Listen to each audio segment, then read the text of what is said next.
ये भी हम पहली लाइन में हमने लिखी कि आगे से इंट्रोडक्शन, सेकेंड लाइन में हमने बता दिया कि ट्रू नेचर इन्होंने वो किया, थर्ड लाइन में हम बता रहे हैं this war became an example for further it became a motivation and inspiration for further freedom movement as it inspired various further sections further movements to it inspired them to display their discontentment against the British rule. ठीक है, third ये हो गया, 3 line हो गई, यहाँ पे एक अब खत्म करेंगे हम इसको. ठीक है, since क्या हुआ था, सोचो 1857 के बाद ही तो वो 1858 का एक्ट भी आ गया था. उस पॉइंट ऑफ व्यू से भी तो सोचो, पॉलिटी भी तो पढ़ते हो है ना, लिंक करना देखो कि कैसे होगा. तो ये भी तो है, सिंस पूछ रहा है ना कि इसने बिगर इंडिपेंडेंस पे क्या किया, तो उसमें अपने एक्शन तो आपने बता दिए कि और लोग इंस्पायर हुए पहली बार ब्रिटिश को. ये भी तो बताओ कि फेवरेबिलिटी दिखाई, ब्रिटिश ने बोला कि आज के बाद हम नहीं एक्वायर करेंगे. 58 क्राउन रूल आ गया, उसने देखा कि लोग तो रिवेलियन दिखा रहे हैं, वो भी तो एक इम्पैक्ट पड़ा and somehow it was a positive impact. तो उसको भी, वो जो 1858 का एक्ट था उसको भी लिख कर दो कि बिकॉज ऑफ दिस, ठीक है, इवन ब्रिटिश बिकेम अवेयर कि उनका एक्सप्लॉयटेशन नहीं चलने वाला. उन्होंने बोला फर्दर रिक्वायर करना छोड़ दो, ठीक है, जो चल रही थी उनकी पॉलिसीज. एंड दे आल्सो, जाके नाम बात के ये, they also try to introduce reforms in the army, in the recruitment also. बोला था ना उन्होंने कि हम लाएंगे, तो ये भी लाए. बेशक बोल दो कि इनके जो रिफॉर्म्स थे वो नाम मात्र थे, ठीक है, सिर्फ बोलने के लिए ही थे. ठीक है, और उसकी वजह से नाराज होकर फर्दर जो इंडिपेंडेंस की जो ये है, ठीक है, फीलिंग है इंडिपेंडेंस एक्वायर करने के लिए जो एक्शंस है वो स्प्रेड होना शुरू हो गए. ठीक है, देयरफॉर इसको उन्होंने सावरकर ने फर्स्ट वॉर ऑफिस ने इंडिपेंडेंस भी करार किया है. ठीक है, तो ये आपने 5 लाइन में देखा अलग अलग एंगल्स को. ठीक है, हल्का सा पहली लाइन में बैकग्राउंड बनाया, फिर बताया कि जो मेन पॉइंट है वो सबसे पहले आना चाहिए. अगर मैं पूछती हूँ आप कौन हो, तो आपका नाम ही पहले आना चाहिए. ये नहीं होना चाहिए कि मैं वो लड़का हूँ जिसने काले कलर की शर्ट पहनी है ना. सीधे व्हाट इज योर नेम, मैं वो लड़का नहीं हूँ जिसने, मेरा नाम निखिल है, मेरा नाम ये है. वैसे ही क्वेश्चन में सबसे पहले वो मेन पॉइंट आना चाहिए. फिर लिख दो मैंने काले कलर की शर्ट पहनता हूँ ज़्यादातर. ठीक है, फिर लिख दो बाकी पॉइंट्स, लेकिन मेन पॉइंट पहली लाइन, हल्का सा इंट्रोडक्शन पहली लाइन, फिर उसका लिंकेज बाकी से बता दो कि further bigger role for nationalism इसने वो तैयार किया कि अलग अलग सेक्शन वो आए. पहली वो हुई ये लार्ज स्केल पे, और इसको लिंक करो कि ब्रिटिश ने जो 1858 का एक्ट के साथ उसको ऐसे कंबाइन करके. तो जब मल्टी डायमेंशनल, हालांकि 4 नंबर है, इसका मतलब ये नहीं है कि 2, मतलब आपको मल्टी डायमेंशनल नहीं होगा, 4 हो, 8 हो, 20 हो. ठीक है, आंसर हमेशा आपका मल्टी डायमेंशनल होगा, लेकिन कितना लिखना है वो मैटर कर जाएगा. अगर 8 नंबर होगा तो इसी को फैला के इसमें एग्जांपल्स आएंगे. अब थोड़ी पॉलिसीज आ जाएगी ब्रिटिश की जिसकी वजह से वॉर हुई. ठीक है, कुछ डायरेक्ट एग्जांपल्स आएंगे, एग्जांपल आपको पता है बहुत मैटर करते हैं. फिर कुछ डायरेक्ट रिवॉल्ट्स आएंगे, कैसे शुरू हुआ, थोड़ी लीडरशिप के बारे में आप बता दोगे कि उन्होंने किसको किया. ठीक है, कि बहादुर शाह को जो है इन्होंने अपने आप ही अनाउंस कर दिया था, है ना. फिर बता दोगे कि वेरियस उन्होंने मतलब अलग अलग जगह पे कौन से आए. 8 नंबर में लिख सकते हो ना, वो सब डाल सकते हो थोड़ा थोड़ा. फिर उसके बाद उनका एक्शन लिख सकते हो कि कैसे रहे थे उनके एक्शन. ठीक है, दिल्ली मार्च टुवर्ड्स दिल्ली, है ना, रिवॉल्ट वो थी. फिर उसके फेलियर के रीजन भी बता सकते हो. और अगर 20 मार्क्स है, उसी में इसको पूरी कहानी की तरह शुरू कर दिया कि पहले ब्रिटिश रूल आया, उन्होंने ये करने की कोशिश की, 1857 तक वो ये पॉलिसीज ले आए थे जिसकी वजह से ये सेक्शन इतने दुखी हो गए थे. कोई और question? Okay okay ma'am. Any question from online students? You can unmute and ask. Good afternoon, ma'am. Good afternoon. Ma'am, मेरा कुछ प्रिपरेशन के रिगार्डिंग है कि वर्किंग प्रोफेशनल्स के लिए is it possible to prepare side by side? Yes, definitely it is possible. आपको time management करना है. ठीक है, first of all tell me, are you a early riser और you are late sleeper? Ma'am, I am working in shifts, morning and night shifts. Okay. चलो, आप क्या कर सकते हो, आप अपना अकॉर्डिंगली कर सकते हो. ठीक है, for how many hours a day you work? 8 hours, ma'am, generally. Okay, generally it is 8 hours. सो आप क्या कर सकते हो, देखो अपना टाइम स्केड्यूल ऐसा बना दो कि नॉर्मली आपके वर्किंग आवर्स क्या रहते हैं? Ma'am morning 6 to 2 okay, for 2 days a week, हाँ 2 to 10, and next 2 days night 10 p.m. to morning 6 a.m. Okay. तो नथिंग इज़ फिक्स्ड। तो आप ऐसा करो कि अकॉर्डिंगली जैसा आपका चल रहा है ना, जब आप सुबह जाते हो, ठीक है, तो आफ्टरनून आके रेस्ट करो, फ्रेश हो जाओ अपना पूरा, और उसके बाद इवनिंग से जस्ट स्टार्ट वार्मिंग अप, हल्का हल्का उठाना शुरू करो। क्योंकि मैंने देखा है कि रात में मेजर प्रोग्रेस, अगर जो रात में पढ़ते हैं उनकी मेजर प्रोग्रेस तभी निकलती है 9-10 बजे के बाद, ठीक है। अगर सुबह जाती हो तो आपको सोना भी है, एटलीस्ट आपको 5 to 6 आवर्स की नींद चाहिए, है ना। तो इतना आपको इस अकॉर्डिंग अपना एडजस्ट करना वर्किंग के साथ हो सकता है, पर आप डिवाइड कर लो, ठीक है अपना, क्योंकि अब आपका स्केड्यूल भी फिक्स नहीं है पूरे हफ्ते का। तो अब हफ्ते का जो है आपका, कि जिस दिन मॉर्निंग में जाना है उस दिन आफ्टरनून और नाइट का स्केड्यूल बनाओ, और जिस दिन नाइट में जाना है उस दिन मॉर्निंग और डे का स्केड्यूल बनाओ, उसको बनाओ। 2-2 घंटे फिक्स रखो, बीच में 15 मिनट 20 मिनट की ब्रेक रखो, ठीक है। मैं आपको बता रही हूँ कि अगर आप फर्स्ट टाइमर हो तो आपको दिन में नॉर्मली जो फुल टाइम प्रिपरेशन कर रहे हैं उनके लिए 8 घंटे बहुत होते हैं। 8 to 10 hours are more than sufficient, ठीक है। और अगर आप वर्किंग प्रोफेशनल हो, it might take a longer time, तो आप 6 आवर्स में भी कर सकते हो, कि सुबह आपने 3 घंटे सुबह निकाल लिए, जैसे 2 घंटे निकाल लिए, फिर उसके बाद ब्रेक लेके 1.5 घंटा निकाल लिया, 3.5 घंटे आपके सुबह हो गए, ठीक है। फिर शाम को जब आप आ रहे हो तो लाइटर मोड पे स्टार्ट किया, उस वक्त आपने 2-2.5 घंटे निकालने हैं, तो इतना मैनेज हो जाएगा। वो टाइम मैनेजमेंट पर आपने फिक्स रखनी है कि नहीं ये टाइम है, ये मैंने करना ही करना है। Ma'am, one more thing, like, is it possible to rely totally on coaching institute? Like, जैसे मैंने आपको पहले भी बोला कि कोचिंग एक गाइडेंस देते हैं जो बहुत ज़रूरी है, वो आइडेंटिफाई करके बताते हैं ये इम्पॉर्टेंट है, आप ये यहाँ से पढ़ो, ठीक है। अल्टीमेटली एक बच्चा, हर बच्चे की नीड अलग होती है ना। And coaching is a general coaching, एक कोचिंग में 50, 60, 100 बच्चा होता है, और टीचर के लिए बहुत मुश्किल होता है हर बच्चे की नीड के अकॉर्डिंग करना, इसलिए वो बेस्ट पॉसिबल कर देता है ना। वो अपनी तरफ से कोशिश करता है। पर अब आपको पता है, मुझे पता है मेरी कमी कहाँ है, ठीक है। सपोजिटली मेरे को दिक्कत आ रही है अगर मेंस में, है ना, और मैंने कोचिंग लगा ली है, तो प्रीलिम्स में मैं ऐसा करूँगी कि जो क्लास में बता रहे हैं वो सुनने के बाद मैं खुद से जो मेरे को आता है, मेरा अपना क्वेश्चन एनालिसिस है, उसको मैं बैलेंस कर रही हूँ। कोचिंग वाले तो बताएंगे, पढ़ाएंगे, पर करना तो मुझे ही है ना, एग्ज़ाम तो मेरा है, तो मैं उसको अपने अकॉर्डिंग करूँगी। अब मेंस में मुझे दिक्कत आ रही है और मुझे नई गाइडेंस है, तो मैं उनको फॉलो करूँगी, पूरा सुनूँगी, फिर उसके बाद मैं देखूँगी कि क्या अब मैं आंसर लिख पा रही हूँ, ठीक है। अगर मैं लिख पा रही हूँ then it is good, I will follow it. पर अगर मुझे दिक्कत आ रही है and I still need guidance, तो डायरेक्टली मैं कोचिंग वालों को बोलूँगी कि मैम मेरे को ये लग नहीं रहा कि मैं लिख पा रहा हूँ या लिख पा रही हूँ, तो मुझे बताओ कि मैं और इसको बेहतर कैसे बनाऊँ। देन दे विल सी कि आपकी कमी कहाँ रह रही है and they can guide you. Otherwise you can also see for your self. इतना कर तो हम भी देख लेते हैं ना कि हमें कहाँ पे कमी आ रही है। अच्छा उन्होंने ये बता दिया। For me I will tell you, I joined SNM means answer writing series. ये वही साल है जब मेरा शायद इंग्लिश की वजह से नहीं हुआ था, ठीक है। तो because I wanted to write and मैंने मैम को मैसेज किया कि आई वॉन्ट टू इम्प्रूव। और घर बैठे ना अकेले अकेले इतने साल से पढ़ते रहो तो मन नहीं करता।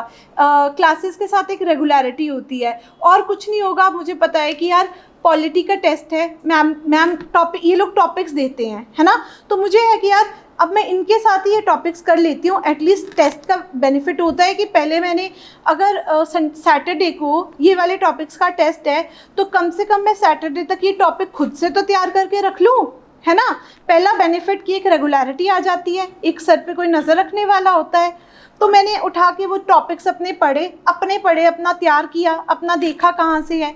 सेकेंड थिंग, जब टेस्ट आया तो हमारा पढ़ने का तरीका एक है। एग्जामिनर तो वैसे क्वेश्चन नहीं पूछेगा, तो ये जो क्वेश्चन पूछेंगे अब दो माइंड हो गए, एक आपकी तैयारी, एक जो इनका दिमाग चला इनकी तैयारी। Since they are also working from many years, तो इनका भी तो एक्सपीरियंस होगा, है ना। पर्सनल आपका हो गया जैसे आप चल रहे हो, और जो इन्होंने मेजरली देखा वो हो गया। तो दोनों का मिक्सचर ठीक बैठेगा, है ना। एक पे रिलाई क्यों करना, खुद पे भी नहीं यहाँ भी नहीं, दोनों का मिक्सचर आपको बेटर रिजल्ट्स दे रहा है। कुछ चीज़ें मैंने अपने तरीके से समझी। अच्छा, एग्ज़ाम में क्वेश्चन ऐसे भी पूछा जा सकता है, ये तो मुझे टेस्ट सीरीज से समझ आया, तो मैंने वैसे भी प्रिपेयर कर लिया।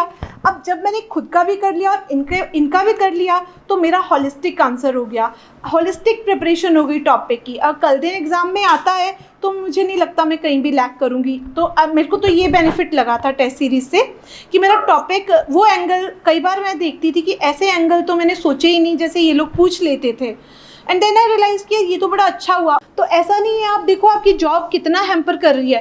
कई बार हमें वहम लगता है पूरा दिन कोई नहीं पढ़ सकता, ठीक है, कई बार जॉब जो है डाइवर्सिटी लेकर आती है आपकी लाइफ में कि आपने थोड़ी देर पढ़ा, वो किया। पहले आइडेंटिफाई करो कि जॉब आपको कितना डिस्टर्ब कर रही है। If it is very saturating, very draining, आप इतने एग्जॉस्ट हो जाते हो, ठीक है, जैसे right now my job is very exhaustive, है ना, कि शाम को जब 6 बजे मैं घर पहुंचती हूँ, मेरी हिम्मत नहीं होती मैं किसी से बात भी करूं, क्योंकि दिमाग इतना लगता है पूरा दिन, है ना, कैलकुलेशंस एंड ऑल। तो वैसी अगर जॉब है तो मुझे पता है कि अगर मुझे प्रिपेयर करना है then I would take a break, है ना, मैं अगर मुझे करना होता अभी भी, मान लो मेरा मन होता, तो मैं ब्रेक लेती, मैं पढ़ती रहती सुबह शाम अभी भी, है ना, और जब एग्ज़ाम के पास आता तो मैं छुट्टी ले लेती, ठीक है, मेडिकल लीव ले लेती, नॉन पे लीव ले लेती, या कुछ भी झूठ मूठ बोल के छुट्टियां करके अपना पेपर दे देती, पर जॉब नहीं छोड़ती, because I know I have a stable job and I do not want to lose it, ठीक है।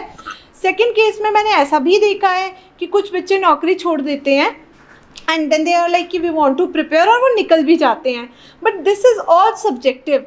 Don't think if your job is hindrance then you can search for other option. अगर आपको लग रहा है नहीं है then be prepare with a backup, क्योंकि हर बच्चा तैयारी कर रहा है आजकल। ये एग्ज़ाम भगवान ही बन गए एक तरीके से, है ना, everyone wants to try, everyone wants it.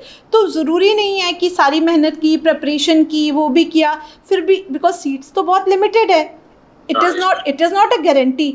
तो कहीं ऐसा ना हो कि 2-3 साल लगाने के बाद अगर वैसा हो जाए बहुत बढ़िया, पर बुरा पहले सोचना, अगर मान लो नहीं हुआ तो what is your next backup, then you should not get like demoralise with life कि यार अब मैं क्या करूं। तो वो सब अपना ना कॉस्ट बेनिफिट एनालिसिस करके देखो, उसको वे करो, फिर डिसाइड करो कि आपको क्या करना है। There was a girl UPSC में टॉप किया था, नंदिनी, है ना, she was working, she was my friend, ठीक है, when she took a leave from job to prepare, उसका मतलब बिल्कुल एंड में 900 कुछ रैंक आया था, फिर उसके बाद अगले साल वो चली गई कि यार ठीक है देख लेते हैं। she worked, उसने पूरी साल अपना लगाया, सुबह शाम पढ़ा, she came first, है ना। तो इट इज़ नॉट, ये देखो कि आपको दिक्कत कहाँ आ रही है, फिर उसके अकॉर्डिंग डिसाइड करो। Sure. हाँ जी, Good afternoon, ma'am. हाँ जी, good afternoon. Yeah. Ma'am, it is a motivational question from my side because right now I am a 32-year-old and I Okay. have 2 kids. Okay. I have been working with last 9 years in university teaching, Mm-hmm. but I don't know, it's a turning point in my life when I thought of the HS. So I have filled the form first time. I start preparing these all things, but anyhow I don't know, back of the mind I'm worried and there is a fear in my mind. क्या ये सही decision है 32 में आके, you have only 3 attempts left. और मतलब मुझे वो एक fear है मैम, I don't know कि this my decision is a right and I'm planning to in fact leave my job because I wanted to be focused on this only and as I have only 3 attempts and as per the age. Okay. So वो back of the mind मुझे डर हो रहा है कि क्या ये decision मेरा सही है, क्या मैं कहीं ऐसे पानी में हवा में तीर मारने वाला तो नहीं है। Okay. This is something that actually I wanted from your side, like Okay. but I'm not able to land up ki is it okay or not. See, Sapna, first of all, when you have already decided to give an attempt, ठीक है, अपनी तरफ से, that means this decision is right, ठीक है, क्योंकि अगर आपका मन नहीं करता, अगर आप नहीं चाहते होते, तो आप कभी ये age doesn't matter, nothing else matters, it doesn't matter 2 attempt है 3 है, बनने के लिए तो एक ही चाहिए। ये कहीं पे भी नहीं लिखा कि जिसके पास 10 अटैम्प्ट हो गए वही बनेगा, है ना, you just need a single attempt. And तो अटैम्प्ट का तो यहाँ पे सवाल ही ख़त्म हो गया कि 2 है या 3 है, इट डजेंट मैटर।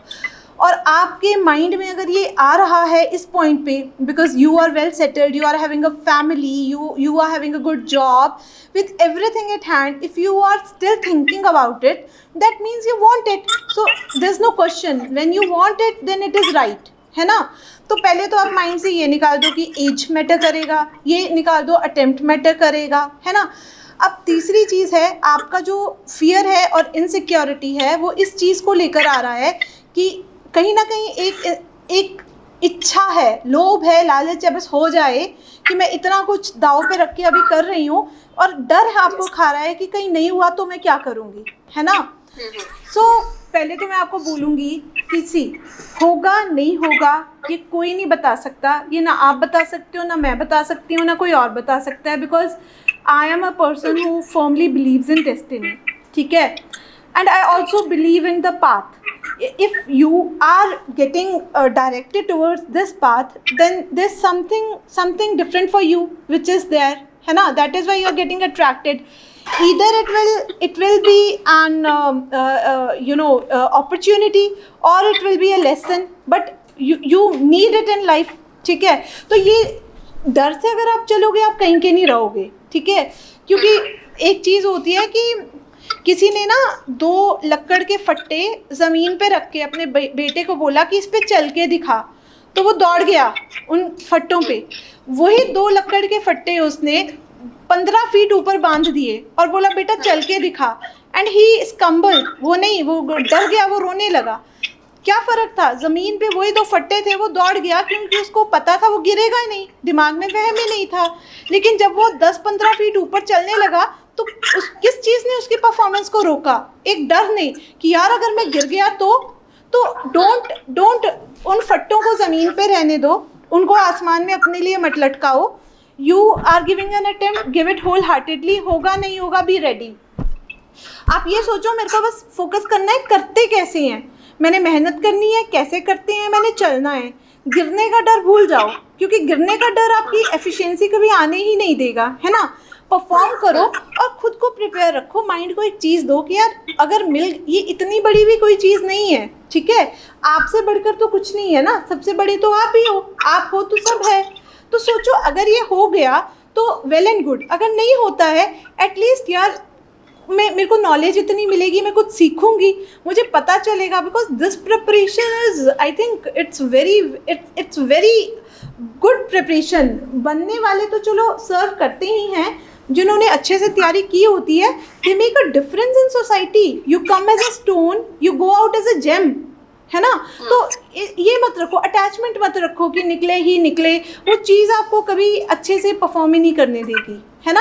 अपनी कर्म करो, फल की इच्छा मत रखो, ठीक है. अपना बेस्ट दो, जो होगा देखी जाएगी, है ना. But weigh your losses and this, ठीक है. Don't take a blind risk. Weigh करो कि हाँ कर रहे हो तो करो, एक आधा अटेम्प्ट दे के देख लो, समझ आ जाएगा क्या है, उसके बाद एंथुजियाज्म भी बनेगा. एंड यू नेवर नो, अगर निकल गए तो फिर बहुत ही बढ़िया. Okay, ma'am. And then one more thing, like for me, I'm right now a layman for all that things you told ना कि गीता पे हाथ तो अभी तो मैं सिर्फ उस सिलेबस और ये क्वेश्चन पेपर ही देखती हूँ, because earlier I had never thought of it. So what are the books that we can refer? Study material from the academies are fine. So do we need to refer other books also? देखो मैंने आपको बोला जैसे कि अगर आप syllabus देख रहे हो खोल के और पास्ट ईयर क्वेश्चंस देख रहे हो, यही आपको गाइड करेगा. अब जो आपके पास किताब है, मटेरियल है, आप देखो अगर वो एड्रेस हो रहा है, अगर वो आपसे आंसर हो रहा है, इट इज़ सफिशिएंट. अगर आपको लगता है कि नहीं यार कोई कमी रह रही है तो आप कुछ और रेफ़र कर लो. There is no dearth of material, but rather than going to 10 books I would suggest go to 1 book 10 times. That will make a lot of difference. Okay. And thanks a lot, ma'am. So your words and your motivation things is really very appreciable and helpful to all of us. Oh, thank you. It's my pleasure, dear. कोई और question, कोई और doubt किसी को? हाँ जी.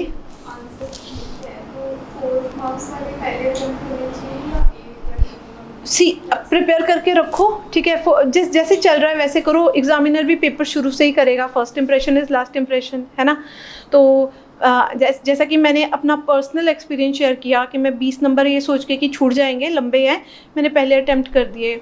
वही attempt था, उसी में हो जाना था। इट्स नॉट कि सबने पढ़ा होता है, जो किताबें मैंने पढ़ी, आपने पढ़ी, उसने पढ़ी, वहाँ क्या किया वो सब मैटर करता है ना। तो पहला एग्ज़ाम पहले क्या करेगा एग्जामिनर, सबसे पहले तो क्या आएगा, प्रेजेंटेशन पहले वाले की पहले पेज में उसने देख लिया, बिकॉज मैंने पढ़ाया भी है, मैंने क्वेश्चन भी चेक किए हैं, तो अब मुझे समझ आ गया कि क्या चीज़ चलती है। जैसे आया तो मैं भी तो पहले ही देख के आइडिया लग जाती है, जैसे हमारा माइंड है ही बायस्ड, हम पहले से ही लगा लेते हैं, 2-4 क्वेश्चन देख के समझ आ जाता है बच्चा कैसा है, ठीक है। 2-4 क्वेश्चन पलटते हैं, देखते हैं, क्वेश्चन देखते हैं, एग्जामिनर जब चेक करता है वो सब कुछ नहीं पढ़ता, वो क्वेश्चन पढ़ने के बाद वो क्रक्स ढूंढता है, ठीक है। अगर मान लो कि किस पे रामकृष्ण मूवमेंट पे अगर क्वेश्चन है, ठीक है, तो मेरे एग्जामिनर को पता है कि ये 4-5 चीज़ें होनी चाहिए, भाई ये तो बेस है ना। ये नहीं हुई, आपने कुछ भी लिख दिया, वो मैटर नहीं करेगा। पूछा रामकृष्ण मिशन है, आप विवेकानंदा की स्पीच के बारे में लिख रहे हो शिकागो में, है ना, वो तो नहीं चलेगा, ठीक है। तो जो रामकृष्ण मिशन है अगर आ रहा है तो मैं एज एग्जामिनर ढूंढूंगी कौन से ईयर में बनी, ठीक है, इनके गुरु से ये क्या इंस्पायर हुए थे, क्या प्रमोट करते थे, सोशल सर्विस है, ठीक है, क्या इन्होंने खोला, ये 4 चीज़ें आपके आंसर में हैं, 4 नंबर का होगा, 4/4, ठीक है। तो वैसे ही शुरू के कुछ आंसर से जो है आपका बन जाता है इम्प्रेशन। उसके बाद एग्जामिनर जब पलटता है, हर आंसर में 1-2 चीज़ें देख कर आगे निकलता है, और आपको अगर उसने शुरू में 4 में से 3.5 या 4 नंबर देना शुरू कर दिया है तो आगे भी वो फ्रिक्वेंसी जो है मार्क्स की देने की बनती रहती है। पर शुरू में मान लो कि 1-2 आंसर है जो मुझे ठीक नहीं लगे बच्चे के देख के, या एग्जामिनर को ठीक नहीं लगे, then he will struggle through next answers to find out कि क्या सब में ये हाल है या नहीं, है ना। और अगर आगे चल के कई बार ऐसा होता है, ठीक है, बट 20 मार्क्स बिल्कुल एंड में है, वहाँ तक पहुँचते पहुँचते तो नंबर सारे मिल ही चुके होते हैं, ठीक है। तो ये है। मोरोवर आप यही सोचो कि 4 में से अगर 3.5 नंबर आ रहे हैं, ठीक है, तो आप ये देखो कि अगर 4 नंबर के कितने कर क्वेश्चंस होते हैं, 10 कितने होते हैं, 15। तो आप ये देख लो यार, मार्क्स वहीं से देख लो, 15 क्वेश्चन में 3 नंबर भी रख लो, 3.5 भी रख लो, उसको बैलेंस कर लो, और 20 में तो मेरे ख्याल से 3 ही होते हैं, तो वहाँ देख लो, फ़र्क तो ज़मीन आसमान का वहीं पड़ गया, ठीक है। और पूछने की, हाँ जी, आपने फेलियर भी देखी इतने सारे, ऐसी वो कौन सी चीज़ थी जो आपको सबसे ज़्यादा मोटिवेट करती थी, और फिर से आप जो है मेरी एक नेचर थी, आई नेवर गिव अप, है ना। मेरी आदत है, पता नहीं बचपन से ही है, ज़िद्दी, है ना, जो बोलते हैं कि ज़िद्दी। और दूसरा ये है कि मुझे अंदर से होता करना है तो करना है, ठीक है, करना है तो करना है, and family supports matter a lot. जब भी मैं फेल हुई, मेरे घर वालों ने मुझ में विश्वास नहीं खोया, ठीक है। मेरे एग्ज़ाम नहीं निकले, कभी मेरी मम्मी ने नहीं बोला होगा कि मैंने तेरे पे पैसे बर्बाद किए, ठीक है। कभी उन्होंने ये नहीं बोला होगा कि तुझे पढ़ा के गलती की, यहाँ तक कि उन्होंने ये भी नहीं बोला कि अब तू शादी कर ले, तुझसे नहीं होने वाला, ठीक है। विद अटेम्प्ट्स एज ज़्यादा हो रही थी, लड़कियों को ये बहुत प्रॉब्लम आती है ना। सोसाइटी बोलना शुरू करती है, मेरे घर आके लोग बोलते थे, मेरी मम्मी मेरे को बोलती थी, वो आंटी आ गई, जा अंदर कमरे में छिप जा, वरना वो तेरे दिमाग में भर देगी, ठीक है। वो आंटी ऐसे ढूंढने आती थी, ज्योति कहाँ है, ज्योति कहाँ है, मैं छुप जाती, मम्मी बोले घर में है ही नहीं जी, है ना। फिर वो मेरी मम्मी को सुनाते थे, पंचा तूने अपनी लड़की का भट्टा गोल कर दिया है, ये देख उसके तो बच्चे भी हो गए, उसका तो ये भी हो गया, इसको कोई नहीं मिलने वाला, तेरी लड़की की ज़िंदगी बर्बाद है, इसको अस्पताल भेज, है ना, अच्छी खासी डॉक्टर तो है लड़की। बट द थिंग इज़ कि my parents believed in my dreams, ठीक है। अगर मैंने कुछ बोला है कि मुझे करना है तो उन्होंने मुझे टाइम दिया, जो बहुत ही मुश्किल होता है ना। उन्होंने मुझे अपॉर्चुनिटी दी, ठीक है। उन्होंने मेरे वियर्ड बिहेवियर को भी समझा, है ना। इतना इजी नहीं है इतने फेलियर्स देखते रहना, और साथ में आपके हर किसी का होता जा रहा है, सब कुछ ना कुछ होता जा रहा है, और आप 1 साल से पिछड़ते जा रहे हो, है ना। It comes with a heavy toll, but my family supported me. उन्होंने मेरे में विश्वास कभी नहीं खोया, उन्होंने यही बोला कि कोई बात नहीं, तू कर, हमें पता है कि कुछ ना कुछ होगा ही, और कुछ नहीं भी हुआ तब भी हम तेरे साथ हैं, है ना। कई बार मेरे को इनसिक्योरिटी हो गई, एक बार तो मैं अपनी मम्मी से लड़ पड़ी कि यार अब क्या कर रहे हो, मैं 28 साल की हो गई हूँ, आप कोई लड़का भी नहीं देखते मेरे लिए, मेरी शादी करा दो, कब पेपर तो निकल नहीं रहा, कम से कम शादी हो जाए। वो कहते हो जाएगी, है ना, हो जाएगी, जिससे होनी होगी, भगवान ने लिखा है हो जाएगी, तो पढ़ अभी, क्योंकि पढ़ाई नहीं होगी फिर। तो कई बार मैं सोचती कैसी माँ है यार, इसको मतलब ये करवाना भी चाहती है। एक बार तो मैंने बोला आप करवाना ही नहीं चाहते हो, है ना, मैं खुद आके बोल रही हूँ करवा दो प्लीज़ करवा दो, है ना, खुद से नहीं मेरे ढूंढने की हिम्मत है, आप ढूंढ दो यार, है ना, मुझे नहीं पता कैसे। अब वो हंसते थे मेरे ऊपर। फिर एक बार तो मुझे इतना गुस्सा आया, मैंने कहा मैं जिस मर्जी से करके आ जाऊंगी। फिर वो और ज़ोर से हंसे, कहते तो मैं घर में घुसने भी नहीं दूंगी, है ना। मैंने कहा तो करवा दो, कहते पहले पढ़ ले, ज़िंदगी बना ले, शादी करना आसान है, एक बार बन जाओ उसके बाद अपने आप सब होगा। एंड हुआ, है ना। I got married when I was 32, ठीक है। एंड मेरे पड़ोस में मतलब जो वो आंटीज़ होती हैं उनकी भी गलती नहीं है, उनका ब्रॉटअप भी वैसा है, बेचारों को कभी सपोर्ट मिला ही नहीं, है ना। तो उन्होंने इतना बोल दिया था the day I got selected, ठीक है, कुछ जेलसी भी अंदर से हो जाती होगी कि हमारे बच्चे तो बने नहीं। सो दे केम एंड दे सेड कि अफसर बना के भी क्या कर लिया तूने, लड़का तो इसको अच्छा मिलेगा नहीं, उम्र बहुत निकल गई है ना। But as I told God has plans, है ना। I got married into a very very good family, I got a very handsome husband. Jealous feel होती है, इतना अच्छा क्यों दिखता है यार, ये साथ में चलता है, वैल्यू ख़त्म हो जाती है, ठीक है। इतना हीरो जैसा कहाँ से मिल गया, है ना। अ वेरी वेरी ऐसी फैमिली जो मुझे इतना प्यार करती है, सास तो मिली ही नहीं, माँ से भी बढ़कर मिल गई।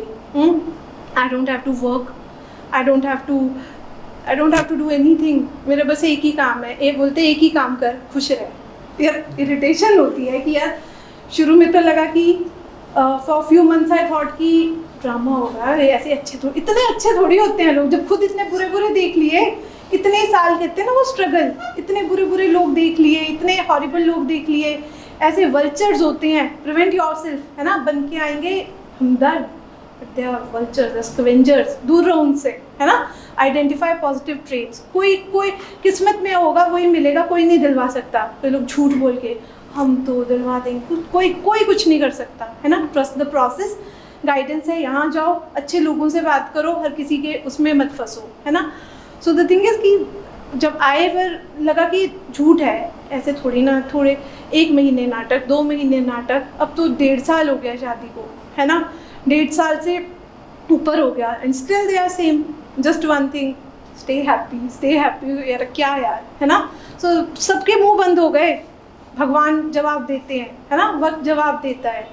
वो जो इतना सालों का स्ट्रगल था, एंड टुडे व्हाट दे से, हमें तो पहले से पता था ये लड़की की किस्मत बहुत अच्छी है, मुझसे पूछो, है ना, इस लड़की की किस्मत बहुत अच्छी है। कुछ हैरान होते हैं, इसको देखो ये नौकरी भी लग गई, अफसर भी बन गई, फैमिली, बड़ी फैमिली इसको मिल गई, इतने अच्छे लोग इसको मिल गए, पति भी अच्छा है, कुछ कहीं तो कमी भगवान ने, वो कहते हैं ना जितना तड़फाया ना उतनी ही कोई कमी नहीं छोड़ी, इतना तो मैं कभी सपने में नहीं सोच सकती थी। एक ही टेंशन होती है, अब हॉलीडे पे कहाँ जाना है ना, और छुट्टी मिलेगी कि नहीं दफ्तर से, सर प्लीज़ मेरे को छुट्टी दे दो, मुझे घूमने जाना है ना। तो वो जो इतने साल कमरों में काटे, इतनी तपस्या जो की अल्टीमेटली, ठीक है, उस वक्त तो बड़ा लगता था, किसी फ्रेंड को देखना, यार उसका ये हो गया, यार वो अमेरिका चली गई, वो वहाँ चली गई, थोड़ा तो लगता ही है, दूसरा यार वो इतने हैं। अब देखती हूँ उन सबको, अब वो सब मुझे देखते हैं, है ना। अब उस वक्त तो फिर सोशली डिस्कनेक्ट हो जाते हैं कि यार क्या, थोड़ी जलन तो वो आई जाती है, नेचुरल है, सब में ही आती है, ultimately we are human beings. तो थोड़ी तो तकलीफ होती थी, फिर सबका हो गया, मैं ही रह गई, मैं कहाँ जाऊँ, but God sees to it, है ना। यू नेवर प्लान, वो अपने आप प्लान करते हैं, एवरीथिंग फॉल इनटू प्लेस, है ना। जस्ट ट्रस्ट द प्रोसेस, अपनी तरफ से अच्छा करो, कभी किसी का बुरा मत करो, और तुम्हें अंदाज़ा भी नहीं होगा कि ज़रूरी नहीं है यही होगा, जहाँ भी होगा, जो भी होगा वो बहुत अच्छा करेंगे, है ना। पर अभी ये प्रोसेस को ट्रस्ट करो और करो, ठीक है, अपना बेस्ट करो, ठीक है।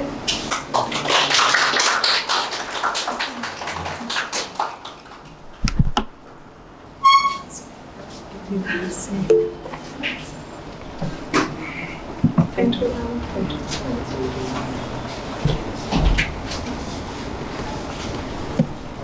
So I think we're totally speechless, है ना?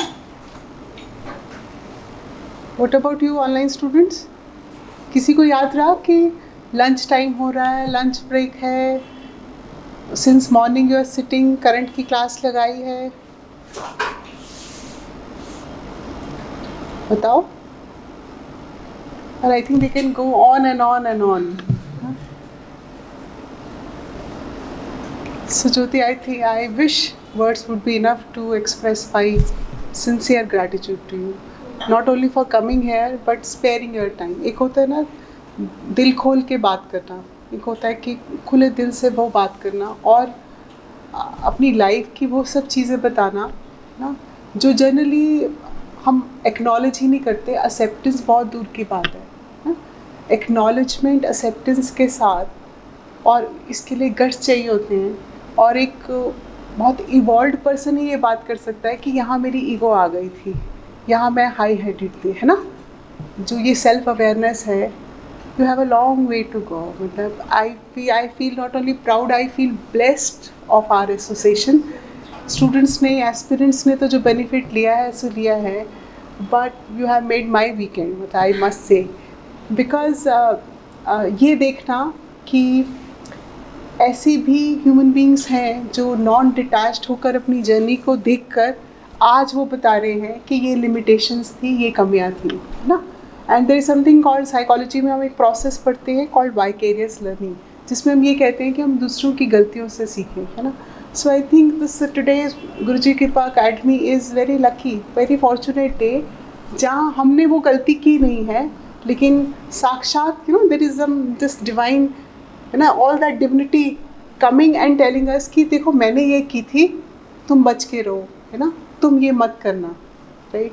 And showing that faith and trust in you कि आप सब कैपेबल हैं, आप सब पोटेंशियल है, whether you are working, whether you have a family, whether you are settled, you know, but still if you have a desire, there is one life, you try to fulfill this desire, but in a very very very very non-attached manner, you know.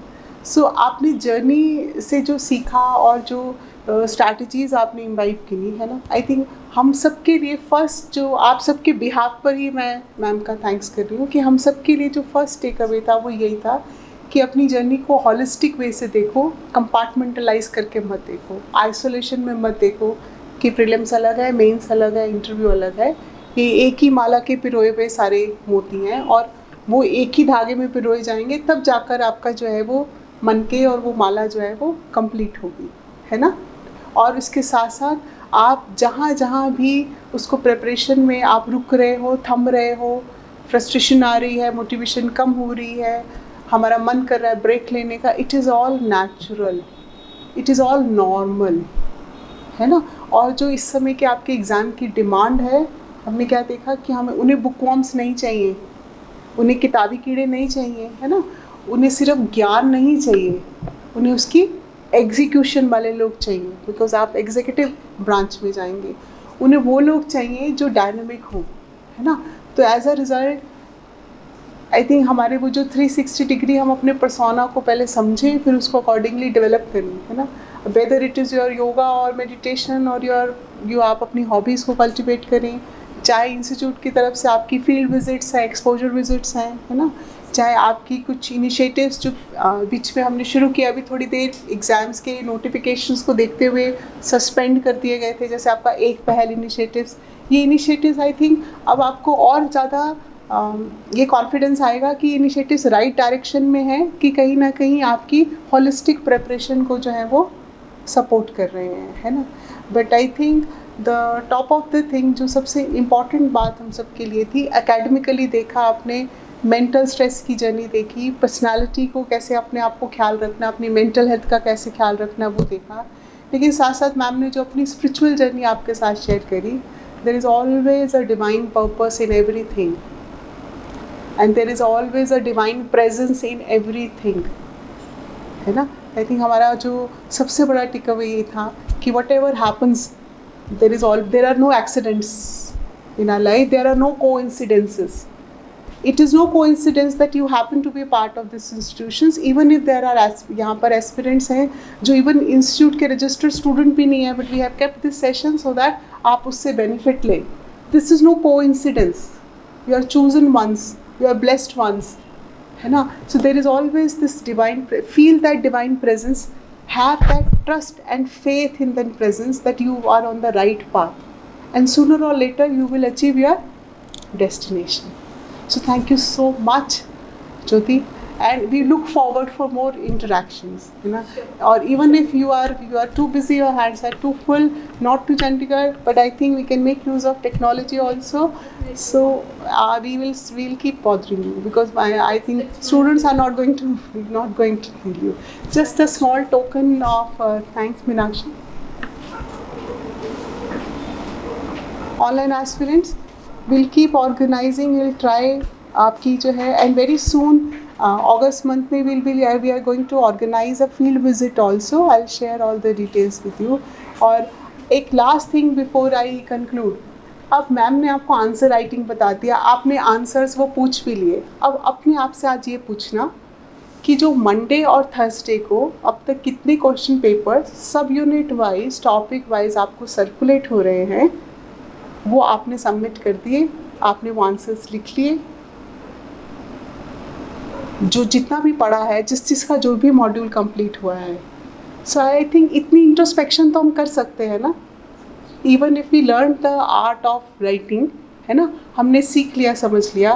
But let suppose next time ma'am आए वो आपसे ये पूछें कि आपने कितने answers practice किए, आपने कितने आंसर्स इवैल्यूएट किए. Can you count the number of test papers, test booklets which have been circulated, and you count the number of your answer booklets which have been submitted. बोलो. और specially वो student जिनका almost भी syllabus जो है वो complete हो चुका है, कहाँ है, सबको सबका पता होता है. हम सबको अपनी हालत और प्रिपरेशन पता होती है ना, ऑनलाइन स्टूडेंट्स. तो आई थिंक ये भी तो वेकअप कॉल है ना बच्चों. मिल रहा है, हो रहा है, लेकिन आपको अपनी कमियां और इवैल्यूएशन या इम्प्रूव करने का मौका नहीं मिलेगा ना यदि आप आंसर सबमिट नहीं करेंगे. वो हेजिटेशन को तो सूनर और लेटर ओवरकम करना पड़ेगा ना, वो तो आप ही ने खुद करना है ना. अब कर सकते हैं पक्का. Ma'am is the witness today, है ना. तो I think you will give me some employment by tomorrow Sunday. तो मेरा संडे थोड़ा मीनिंगफुली एंगेज हो जाएगा, नहीं तो आई एम ऑल वेला. आई एम द मोस्ट वेला person on this earth, I always say, है ना.